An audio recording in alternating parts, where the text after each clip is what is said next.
Hello, good morning. So, mic check nga muna if naririnig ba. Okay, so good morning. So, yesterday we talked about uh, file handling na naka-CRUD. So, yung create and retrieve. Tapos, we also talk about JPaint tab, the JPanel, the default table model, the JTable, and the scroll view. So today, our target is we should use and implement update and then delete. So let's start. So ito yung last progress natin, di ba? Kahapon. Okay. So sige. So let's arrange muna natin ito. So unahin natin i-arrange yung sa ating retrieve. Nasaan na ba? Ito, arrange natin yan. So, Control X natin. Gawa tayo ng sariling method niya. So, okay. Public static void load data. Or, ganito na lang. Retrieve data. So, ayan. And then, sa inventory model, since naka-local lang siya kay inventory panel, gawin nating global si inventory model. So, static, then paste. Okay. So, okay na yung retrieve data natin. So, kulang na lang is i-call natin si retrieve data. Lagay natin siya dito. So, pag once na i-run natin, then meron tayong tatlong data dito. Kasi kung i-open natin yan, hanapin natin 4:30 p.m. 3:40 p.m. Check nga natin. POS inventory. Ayan, ito. Ito. So, yun. I think masyadong maliit. Ayan. So, pag i-run natin, nasa table natin yung data. Okay. So, okay, sa update tayo. Para makapagawa tayo ng update. Para makapagawa tayo ng update. Wait lang. Refactor muna natin yung if meron tayong retrieve data, refactor din natin yung create data. But this time, let's call it as save data. So, ito yung para mag-create ng data. So, ngayon naman, gawa tayo ng public static void save data. So, kailangan din natin ito, no? So, since kailangan natin ito, gawa tayo ng parameters. So, string na para sa ID, string para sa name, double para sa price, and then int para sa QTY. So, yun. And then, pasa natin dito sa call lang natin yung save data dito sa ating submit button na action listener. So, ganito. Ayan. Then, pasa natin itong apat na to dito. Ayun, 'di ba na refactor na natin. So, kasi yung save data, magagamit din natin 'yan sa pag-update. Oo, magagamit natin 'yan. Okay, next is yun. Tapos ah so try nga natin if makapag-save ba tayo. So like for example, 004. This time we are selling for apparels. So like for example, keyboard. And then 890, quantity is 1. Ayan. And then if we try to check our notepad, ayan, nandyan yung keyboard. And I think meron tayong nakalimutan. Ito. Ay, okay na pala. No need na. So siguro, ano ba? Dito tayo mag-add ng inventory item. Okay, wag na lang. Okay na siguro tong save data. Dito na lang yung, nasa na ba yun? Okay na siguro to. Add na natin sa ating array list. Okay, then dito tayo sa update. So sa update, kailangan natin si inventory table. So inventory table dot get selection model, get selection model. Ayan. Dot add list selection listener, and then lambda expression with close, enter, and then let's try. So sys out natin, then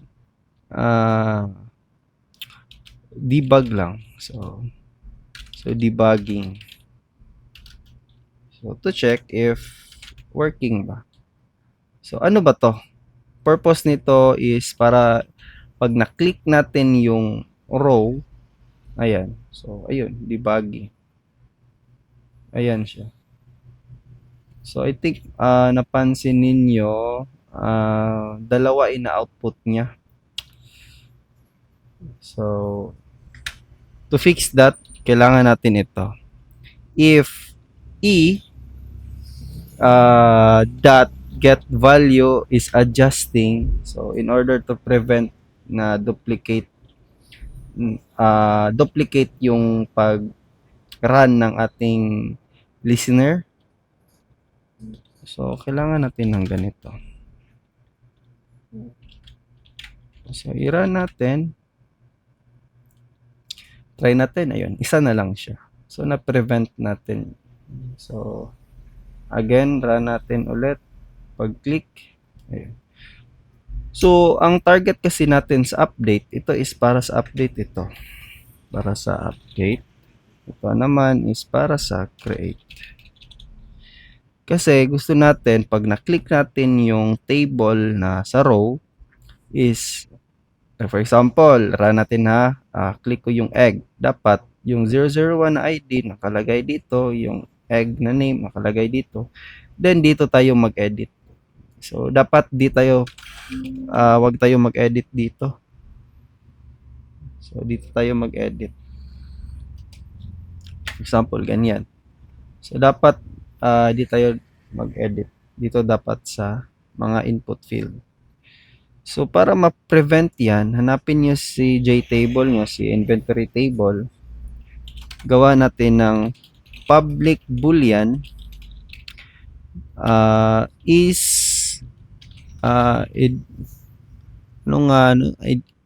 editable. So, editable. Wait lang, nakalimutan ko yung syntax. Editable to false yun eh. Editable to false. Cell pala. Ayun nga. Editable cell is cell editable. And then kasi yung ito na variable name is mismo galing yan kay inventory, kay JTable. So pag wala yan ay di gagana yung int row and then yung int column para ma-disable natin yung hindi na yung pag-edit ng data. Tapos return false. Oops, false. Ayan. So, pag once na ni-run natin ito, and then kahit i-double click natin yan, so, hindi na siya, hindi na tayo makapag-edit sa table. Kahit i-double click natin, one time lang din siya. So, yan. Kahit kaano ko i-click yan, one time lang din siya nag-print dito. Okay? So, since meron na tayong idea sa pag select sa ating dito, sa selected row, so start tayo. Kunin natin yung get selected row ng ating inventory table. So, gawa tayo ng row equal int muna. Int row equal sa ating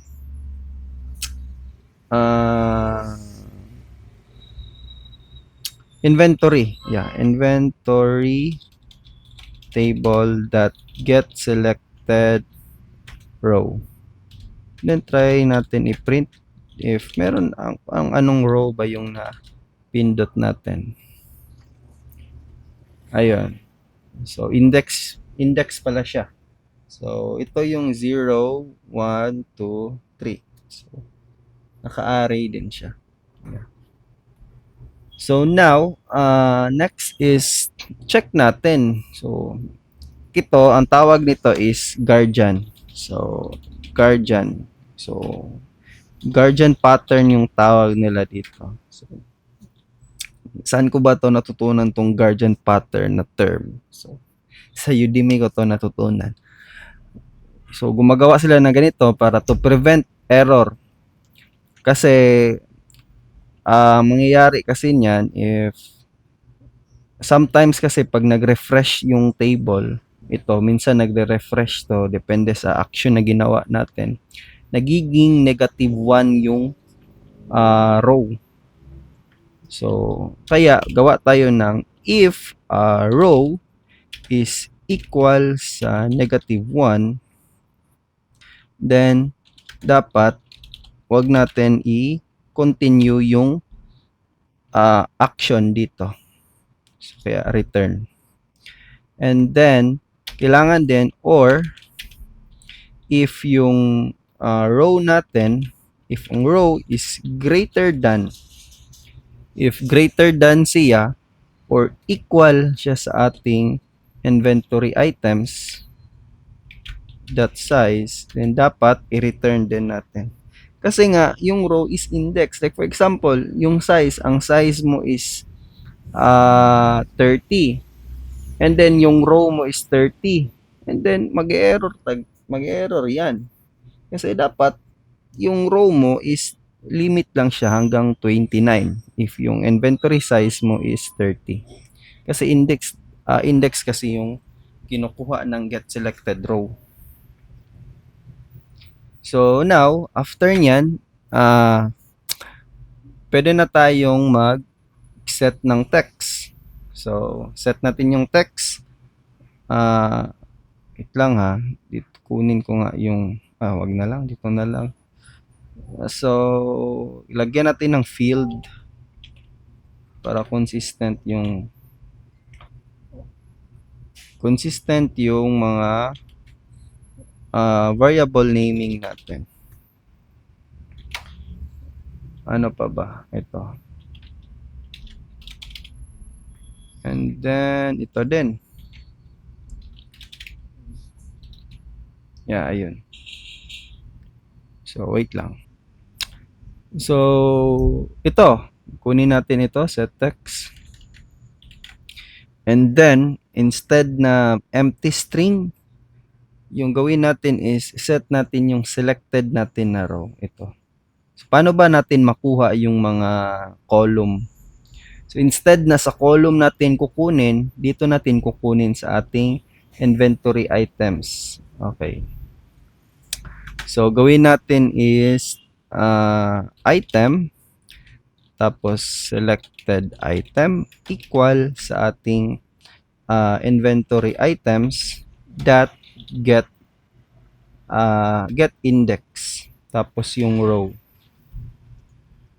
Ayan. So, pag nakuha natin, ganyan yung kasi same lang yung index at same index lang kasi yung sa ating inventory and inventory items and inventory model. Ito, yung inventory items is an array list, and then yung model na inventory model is the default table model.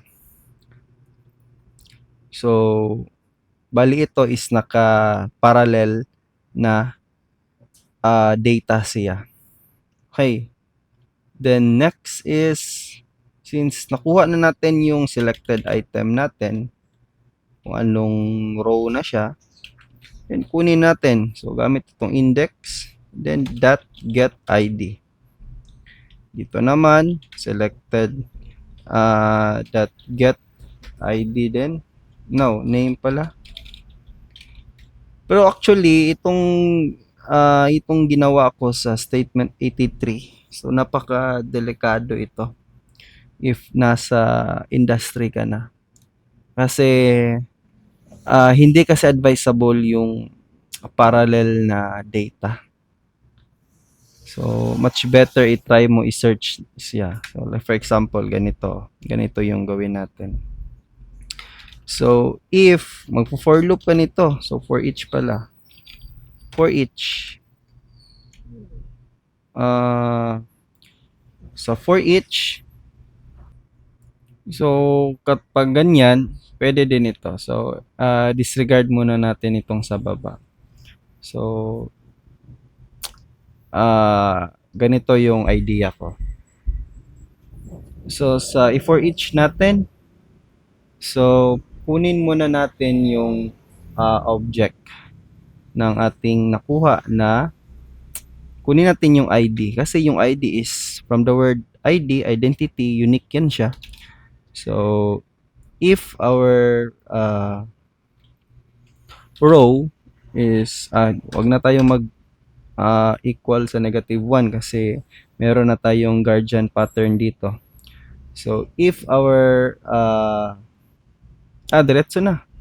So, object and then the value, or let's say, wait lang, malaki yung O sa object. Object and then the ID is equal to inventory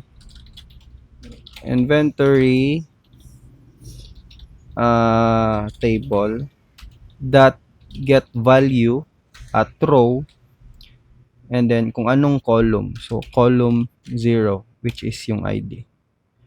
And then, pwede natin siya i-compare. So, and then, let's convert this object into string. So, if ID dot to string that equals, with ignore case na lang, sa ating item dot get ID, then therefore yan yung gawin natin dito sa selected item. So I think ganyan. Maglagay na tayo muna ng null, and then pasa natin siya dito. So selected item is equal sa ating item. And then, ayun. So, ito yung pinaka-safe na way. So, i-check mo siya sa lahat. Ito yung pinaka-safe na way. Kasi, kanina kasi, yung ginawa natin na ito yung pinaka-safe na way. So, lagyan natin to locate the row and data in array list. Safest way. And then, yung tinuro ko kanina is yung item. So, easiest. So, easiest way. So, wait lang. Easiest way. Okay, the easiest way is ito. So, item, selected item, uh, easiest way. Easiest way. So, example is equals ating inventory that get index na row. And then, ito yung gagamitin natin. So bali ito, pwede na ito, hindi natin kailangan. Easiest way. But hindi siya safest, di ba? So medyo delikado siya kasi what if yung inventory items list mo at saka yung inventory model mo is hindi tugma yung mga data nila, yung mga index nila. So hindi naka-arrange the same with our other data. So the safest way is this one. And then the easiest way is ito lang. So I think much better siguro, no? Itong safest way na lang yung gamitin natin. But sa departmental, siguro ito na lang. Para at least man lang na try natin yung pag data structure natin. So, sige, remove natin ito, yung easiest way. And then copy natin. Then get price. Tapos para maging string ganyan. Get quantity. QTY. And then gawin natin ganyan. Pwede din ganito pero medyo mataas na din. String dot value of ganyan. So medyo selected item that get ganyan. Syntax error. So kulang ng isa. So, ayan.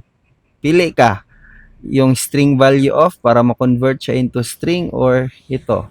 So I suggest wag na tong string value of. Diretso ka na ganito. String din yan.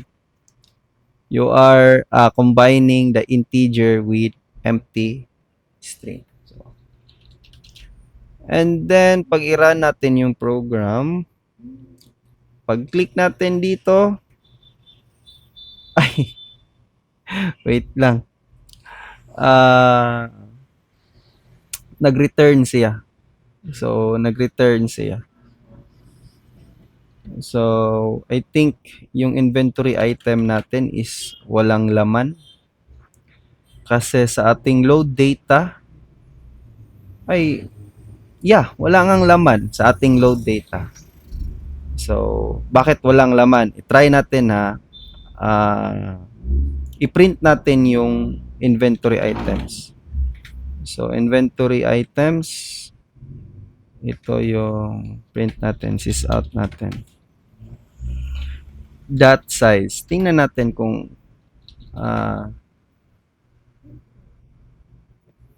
so mag-concat tayo dyan. So, inventory items, size. This one is the selected row. Selected row in the table. So, i-run natin. So, obserbahan nyo dito ha. Ito is row 4. So, index 3. So, ayan. So, check natin. Selected row in the table is index 3. Then, our inventory item size is 0. Bakit kaya? Bakit 0 yung inventory items natin na array list? It is because sa ating retrieve data, we just retrieve the data and add it in our inventory model. Pero hindi natin pinasa, hindi din tayo nag-add sa ating array list. Ayan. So, kailangan natin ipasa yung data sa ating array list din, di ba? So, gawin natin inventory. Gawa muna tayo ng object. So, pwede din diretso na lang. Oops. Inventory items dot add. Bakit wala? Bakit ayaw? Bakit di niya malocate? Mali na. Okay. Mali pala yung spelling natin. With T. Ayun. Okay. Fix natin. And ayun. Dot add. Tapos new item. Tapos kailangan natin ito. Gawin natin, let's not use ito. Pwede ganito, but the problem lang nito is yung third parameter and fourth parameter is naka-double and int. So, kailangan natin siya kay string kasi yung data. So, convert natin yan. Gamit itong mag-copy and paste lang tayo. Ito, kunin natin ito. And then, paste natin sa ating retrieve data. Retrieve data. Retrieve data. So, kailangan natin may reference tayo nito. So, in short, dapat gawin natin itong global. Hindi. Hindi natin kailangan yan. Wait. Sakto lang pala. Datas kasi dito. Mali. So, na-confuse din ako sa copy and paste ko. Kaya, next time, much better program nyo na lang. Huwag nyo i-copy and paste. Oops. Ito lang pala yung kailangan natin.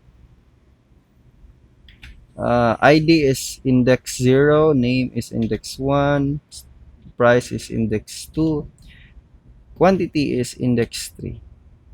Then therefore, ito is the ID, the name, the price, and then the quantity. So, pwede din natin i-copy ito. Direct natin ilagay sa ating new item. So, ayan. So, once na i-check natin, i-run natin. So, pag press natin ito, dapat yung output is we selected the row index 4. And then, yung size natin sa array list is 4. So, dapat index 3 pala. Index 3. Kasi 0, 1, 2, 3. So, row 4, index 3. And then, yung size natin sa ating inventory items is 4. So, check natin. Ayun, tama nga. And then, at the same time, nalagay natin yung 004, yung ID dito, keyboard, price, and quantity sa ating input fields. So, yun. This time, pwede na tayong mag-update. So, kaso lang yung problem is katulad nito. So, 004. So, dapat hindi natin, once na nag-update tayo, dapat di na ma-edit yung ID. Dito naman, for example, the problem is submit button pa yung nandito. So, try natin 1,000. Gawin natin ganyan. And then, ayun, nag-create siya ng another data. So, we are not updating if ganun naman yung ginawa natin. So, nasa na ba yung notepad natin? Ito, yeah. So, instead, nag-add tayo. Dapat, gawin natin is update natin yung data. So, para makapag-update na nga, kasi yun is to save lang, i-transfer lang natin yung data sa ating sa ating input field, okay, gawin natin is submit natin ano pa? It's either gagawa tayo ng another button or i-modify natin yung submit button natin. But since yung submit button natin is general yung name niya, when we say submit, ibig sabihin meron kang ipapasa. So ipapasa mo, it's either may ipapasa kang bago or may ipapasa kang updated. So pwede dito. So gawin natin si submit button, instead na submit siya, when we click at row in our table, then dapat gawin natin ganito. Submit dot set text into update. Ayan. Update. And then, pwede din natin, for example, run natin. Di ba? Submit yan. Pag nag-click ako dito, so update na yung button na name. Pero meron ding another na solution. Instead na ganito, pwede din ganito. Gawa tayo ng another button. And then, let's call it as update button. Hala. Wait. So, para sa update button, instead na submit button, ito yung ilalagay natin. Oops. Tapos, dito naman is update. Ayan. And then, gawa natin siya ng action listener. So, ganito. Update button, add action listener. And then, tapos, lambda expression. And then, yung gawin natin is pwede na tayong mag-update. So, since meron tayong the same lang sa ganito, kunin lang natin yung sa ID niya, tulad nito. So, kunin natin yan. So, sa get text, kunin natin, and then pero check muna natin yung sa string ID natin equal ba sa ating array list. So for each, so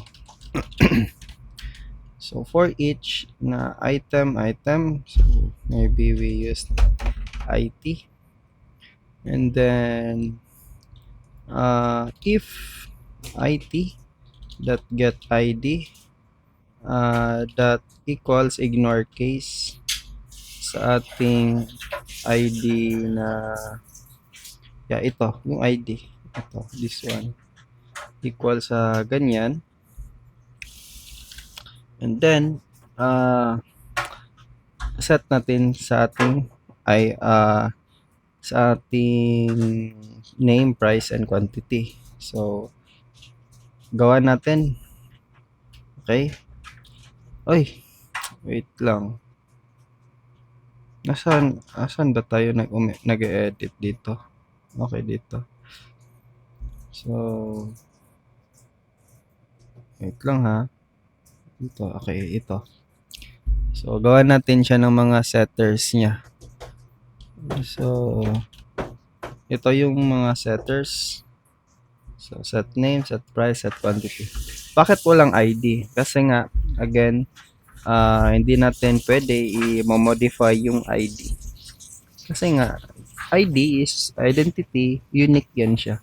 So, if meron kang gawin na bago na, if gusto mong i-edit yung ID, instead na i-edit, wag ka nang i-edit yung ID, delete mo na lang, din gawa ka ng bago. So, ngayon, IT dot set, so set name sa ating name, and then IT dot set price sa ating price, it dot set quantity sa ating quantity. Ayun.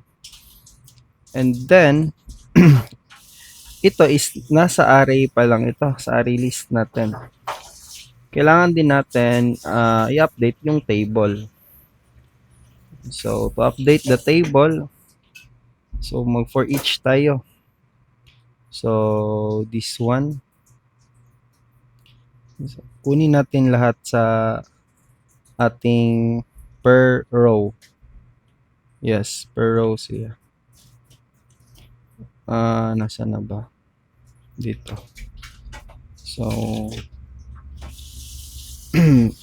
for each ba? Pwede ba natin siya i-for each? So, wait. So, I think before natin i-update yung table, kailangan natin i-update yung data natin sa ating notepad. So, to do that, we already have the save data. So, yun. Nagamit naman natin ulit si save data. So, yeah, save data. Tapos, lagay natin yung mga ito. So, ang problema lang nito ngayon sa ating save data is that sa save data natin is naka-append tayo ng true. So, I think kailangan natin i-modify si save data. So, instead na ganito, yung gagawin natin, I think it's better i-modify natin yung save data natin na mas i-modify natin siya na ang save data ay pwede sa update, pwede din sa ating submit button. So, okay, ito yung solution na na-come up ko. So, I think we should for loop na lang natin. So mag-for loop tayo dito. So, for each. Okay, dito.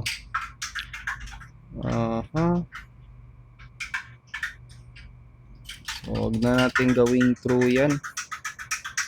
Ang gawin natin is ganito. So, hindi na din natin kailangan itong mga parameters. So, for each item in IT, tapos ito, this one, Control V, but instead of ID, kasi di na natin to kailangan, we should now use the it.get it.get id, and then it.get name, it.get price, and then it.get quantity. So, bale, ganito na yung solution natin yan. So, ayan. Also, sa ating retrieve data, okay itong retrieve data natin. So, wala tayong kailangan na baguhin dyan. And then, sa ating save data, so di na natin to kailangan. So, call na lang natin at the same time dito din. Kasi, naglo-loop na lang tayo. And then, this one naman, nasaan na ba to? Update button. Set name. Wait. Okay.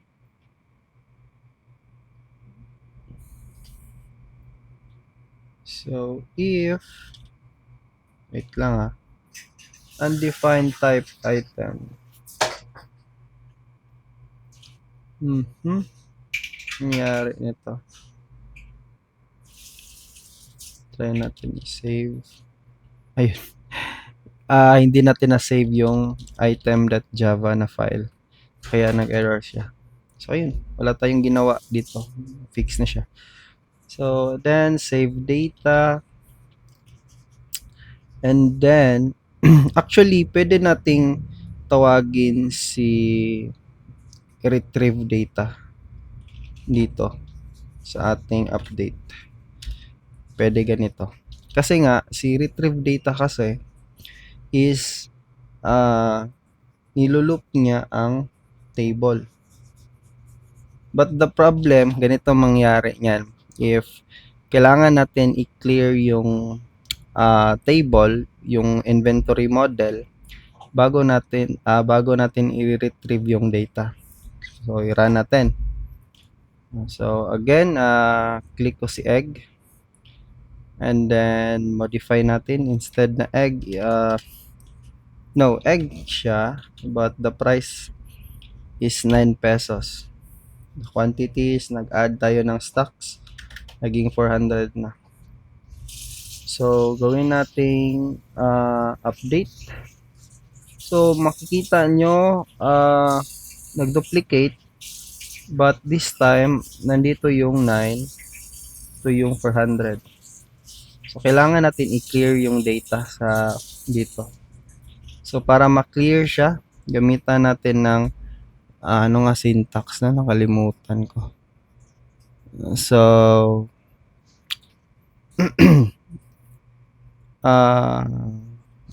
clear natin yung inventory items. Inventory items dot clear. At the same time, we need also to clear the inventory model. So, to clear the inventory model dot set row count 0. So, para ma-clear siya. So, if we try to run the program, and then ayun, na-update, diba? Nakita nyo, naging 9. Try natin itong keyboard kasi nag-duplicate siya. Instead na keyboard, this time is mouse. And then, we try to click the update button. And then, yun. Yung table natin is naging mouse na siya dito. And then, kulang na lang is i-clear natin itong mga text na to. So, close natin. So, if check din natin sa notepad, updated na din, di ba? So, kulang na lang is i-clear yung text. At the same time, kailangan din natin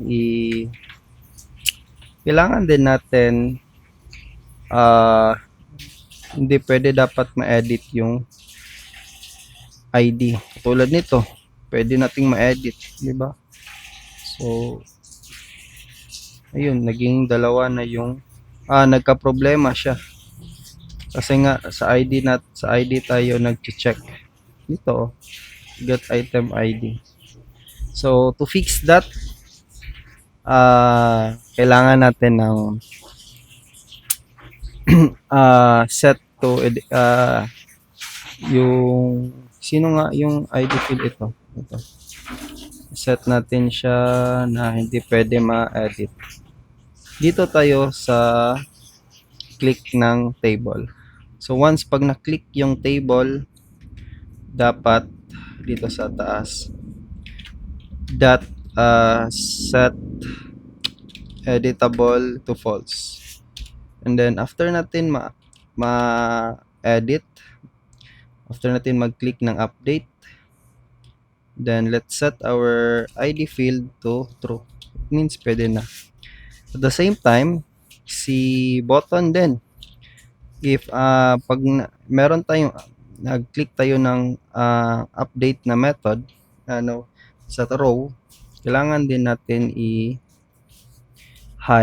si button dito sa ating submit button. I-hide natin si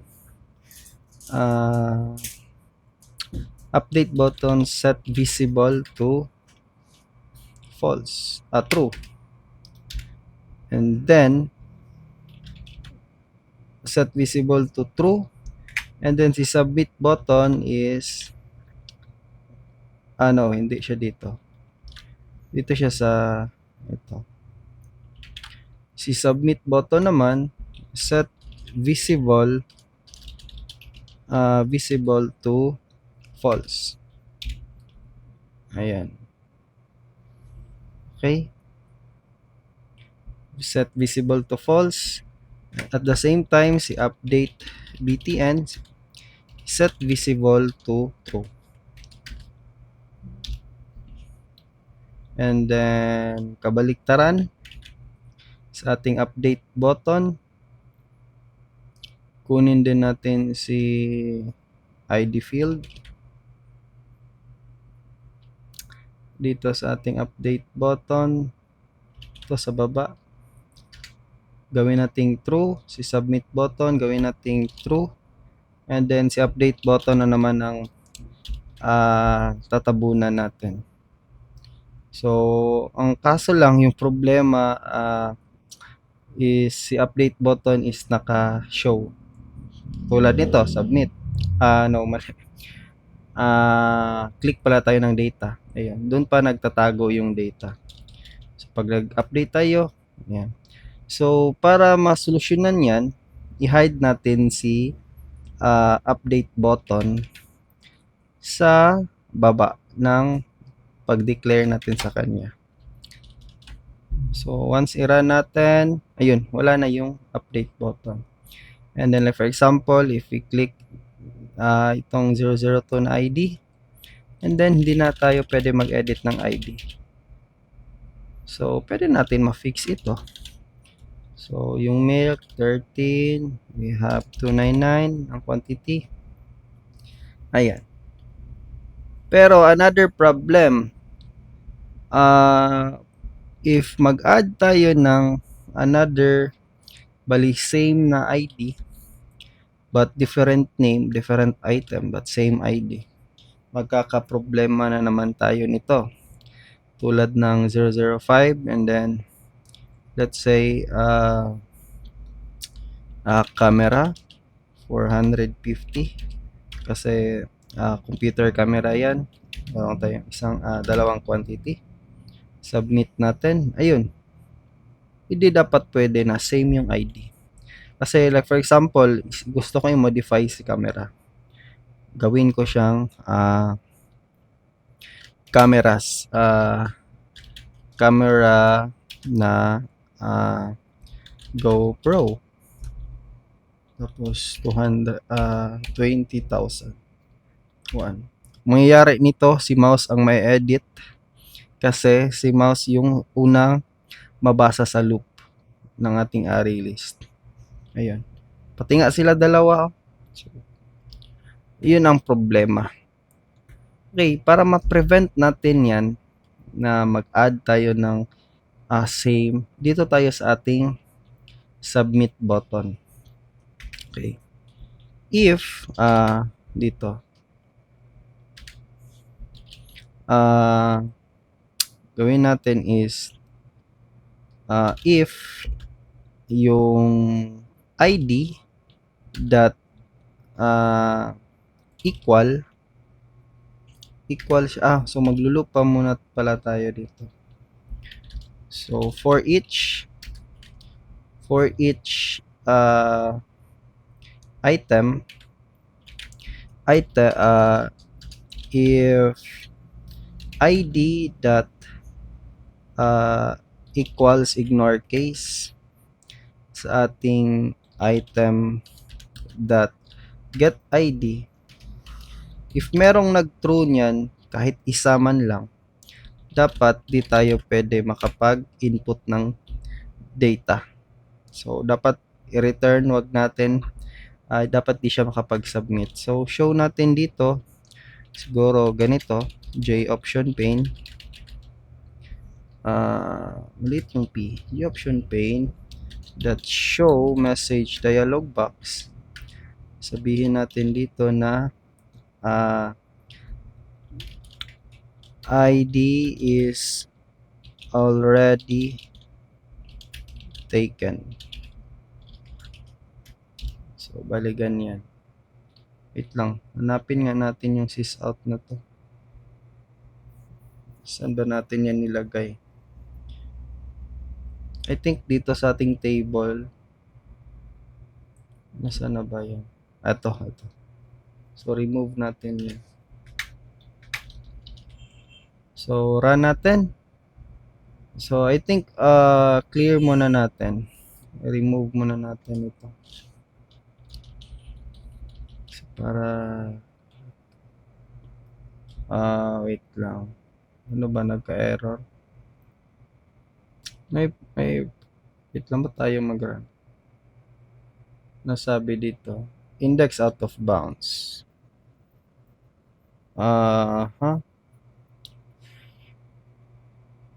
Bakit nagka-index out of bounds? Hindi niya sinabi kung saang line. Sa 169, 185. 169 at saka 185. Dito. I think siguro may binago tayo sa ating data. Try nga natin ulit. Ayun. Nagka-problema tayo sa data niya. Oops, na-close ko. Sige na lang. So, ito, like for example, click natin yan. So, di natin pwede ma-edit yung ID. But, yung name, price, quantity, pwede natin ma-edit. So, for example, mag-add tayo ng 005. This one is Insta 360x5. Ang price is 40,000. Quantity is meron tayong 5. Pag submit natin, ano mangyayari? ID is already taken. So, let's change it to 6. Ayun, nakapag-submit tayo. Ayan, pwede natin siya i-modify. So, ayan lang. I think may problema sa submit natin. Nag-show bigla yung update button. Ayun, naka-show nga. Remove natin. Okay, so, okay, meron pa tayong 6 minutes para mag 1 hour. So, last is sa delete. So, okay na yung update natin. So, check na si update ha. Next is si delete. Okay, si delete, very simple. Napaka-basic lang ng delete. So, sa delete is gawa tayo ng action na button para sa delete button. Nasaan na ba? Ito, copy natin. Modify lang natin. Delete button. Ayan. Delete button, then delete. Tapos, gawan natin siya ng action listener dito sa baba. Delete button that add action listener. Then yung lambda expression. Enter. Tapos, kopyahin lang natin itong this one. Ayan. No. Yeah, ito. Copy lang natin ito. Pati din ito. Ito na lang din. Tapos, but ito naman is it's not set. Gawin natin IT kunin natin yung dito sa inventory natin. Inventory.remove. So, si object na IT. So, ayan lang. So, pwede natin siyang i-remove. So, I think wagkakaproblema tayo nito pala. So, wag na lang yung ganito. Ganito na lang yung solution natin.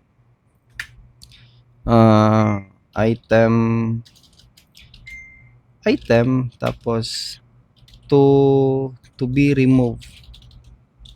To be removed or to be deleted na lang para mas specific. Then to be deleted equals ating IT. And then break. After sa break is i-remove natin. But check muna natin if to be deleted is not equal to null, then therefore we remove the to be deleted in our inventory items. Inventory items dot remove this object. So ayan. Tapos show din natin sa G-option pane na show message dialog box null, and then sabihin natin dito successfully deleted.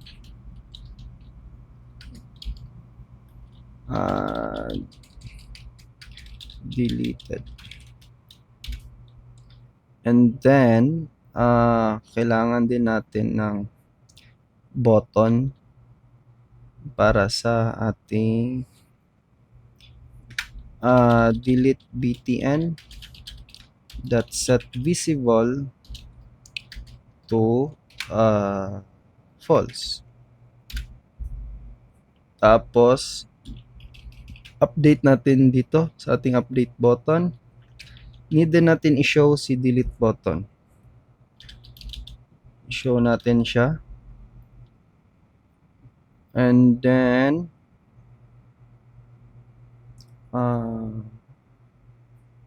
wait, update button. Mali. So false pala dito. Ito pala sa ating action ng table. So dito natin siya i-show. True. And run natin. So save data, retrieve. I think paulit-ulit ito.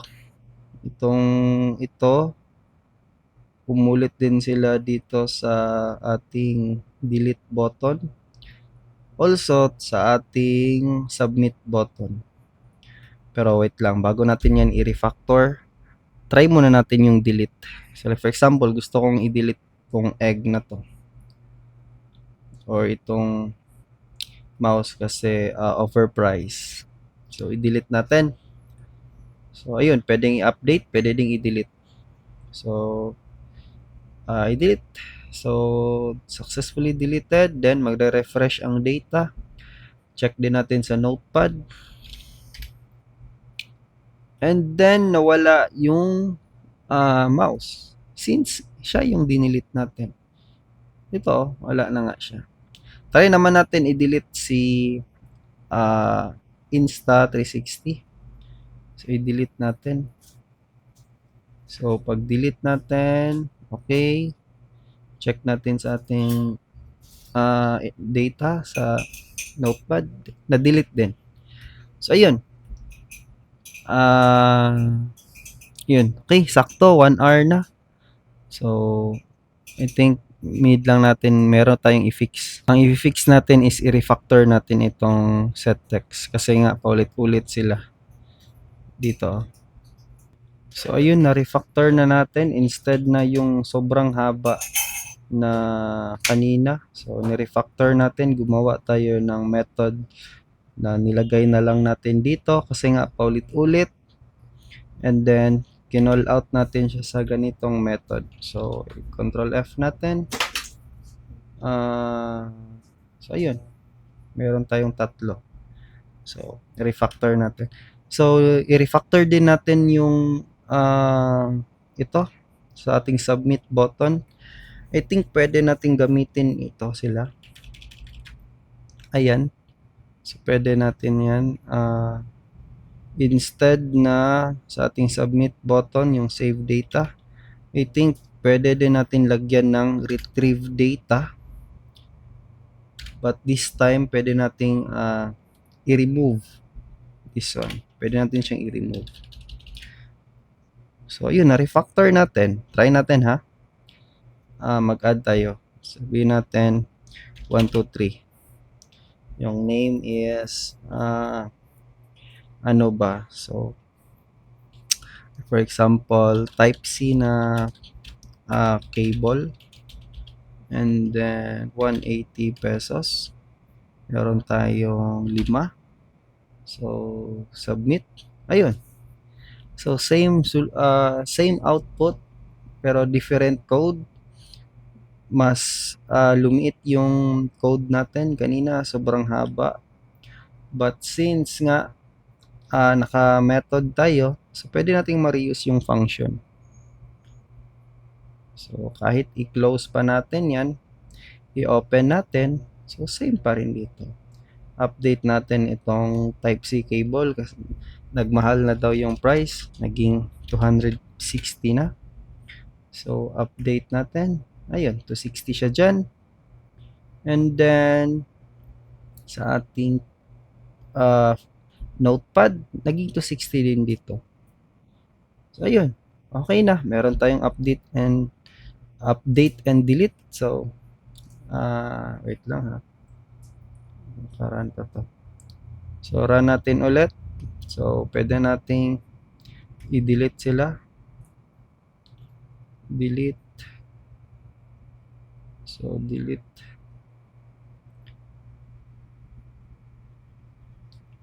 Then, delete. So, i-check natin yung data. Okay, wala nang laman.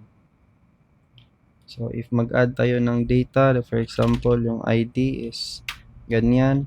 And then, this one is monitor. Monitor na 34 inch.